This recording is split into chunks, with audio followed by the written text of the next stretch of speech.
دوستو، ہمایوں کی پیدائش 1508 میں کابل شہر میں ہوئی تھی، جو آج افغانستان دیش میں موجود ہے۔ ہمایوں کے والد کا نام ظہیر الدین بابر تھا، جو ہندوستان میں مغل سلطنت کے فاؤنڈر مانے جاتے ہیں۔ ہمایوں کے 3 بھائی تھے۔ کہا جاتا ہے کہ جب ہمایوں کی عمر صرف 15 سال تھی، تبھی سے ہی وہ اپنے والد بابر کو سلطنت کے معاملے میں مشورے دینے لگا تھا، اور ظہیر الدین بابر بھی ہمایوں کی اتنی کم عمر ہونے کے باوجود بھی اس کے مشورے کو بہت اہمیت دیا کرتا تھا۔ ہسٹری کی بہت ساری بکس سے یہ بات معلوم چلتی ہے کہ جب ظہیر الدین بابر نے بھارت پر حملہ کیا تھا اور بھارت کو فتح کیا تھا، تو اس جنگ میں بھی ہمایوں کا بہت اہم کردار تھا۔ ہر موقع پر ہمایوں نے اپنے والد یعنی ظہیر الدین بابر کی بہت مدد کی تھی۔ بھارت کی جیت میں بھی بابر کی سب سے اہم اور سب سے بڑی جنگ، جسے ہم پانی پت کی جنگ کے نام سے جانتے ہیں، اس کی جیت میں بھی بابر کی طرف سے ہمایوں نے بڑا اہم کردار ادا کیا تھا۔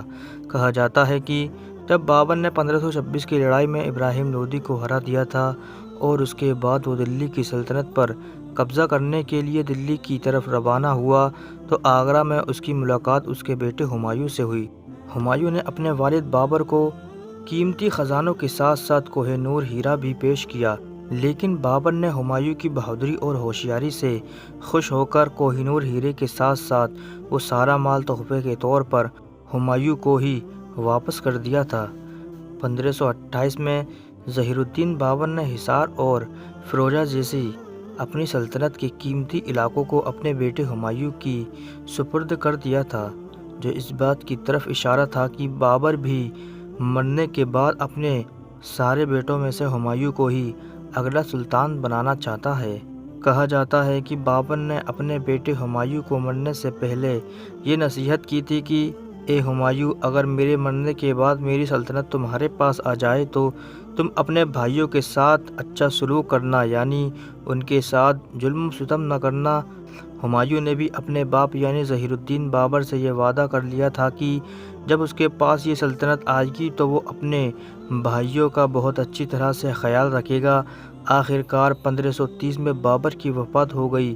جس وقت بابر کی وفات ہوئی اس وقت ہمایوں کی عمر صرف 22 سال تھی، یعنی 22 سال کی عمر میں ہی ہمایوں مغل سلطنت کا دوسرا سلطان بنا دیا گیا تھا۔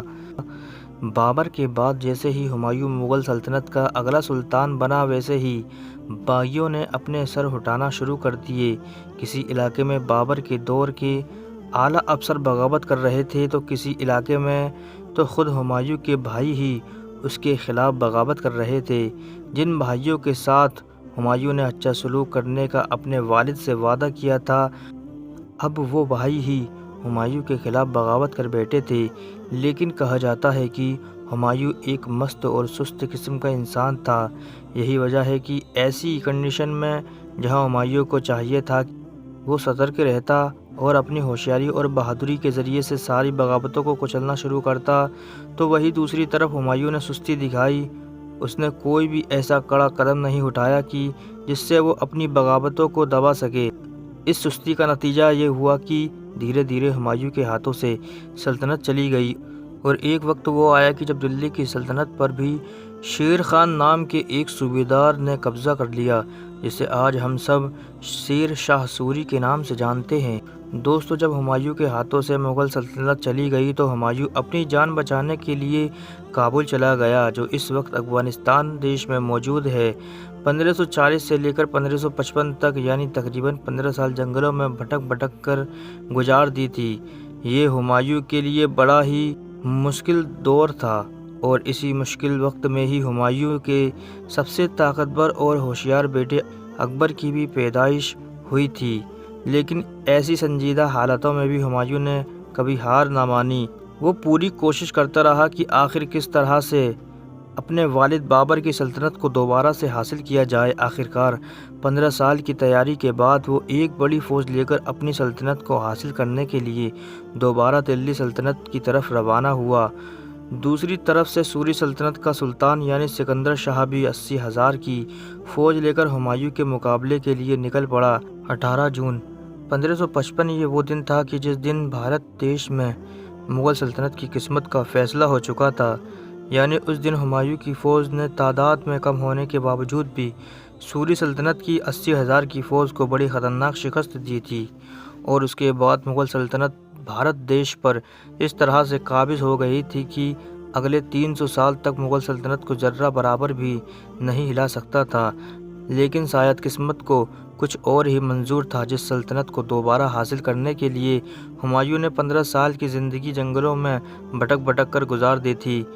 جب وہ سلطنت 1555 میں ہمایوں کو واپس ملی تو ٹھیک اس کے ایک سال بعد یعنی 1556 میں ہی ہمایوں کا انتقال ہو گیا تھا۔ لیکن ہاں، ہمایوں نے اپنی آنے والی نسلوں کے لیے اس سلطنت کو پھر سے ہرا بھرا کر دیا تھا۔ دوستو، بہت سارے لوگ آج بھی یہ سوچتے ہیں کہ مغل سلطنتوں نے ہندوستان پر جو حکومت کی تھی وہ شاید غیر مسلم یعنی ہندو، سکھ، جین، عیسائی جیسے دھرموں کو مسلمان بنانے کے لیے کی تھی، لیکن اس میں کوئی سچائی نہیں ہے، کیونکہ آج کی ویڈیو دیکھ کر آپ کو یہ اچھی طرح سے معلوم ہو چکا ہوگا کہ یہ سارے کے سارے دعوے جھوٹے ہیں۔ کیونکہ اگر مغل سلطان ہندوستان میں ہندوؤں کو مسلمان بنانے کے لیے آئے ہوتے تو وہ کبھی بھی مسلم راجاؤں پر حملہ نہیں کرتے۔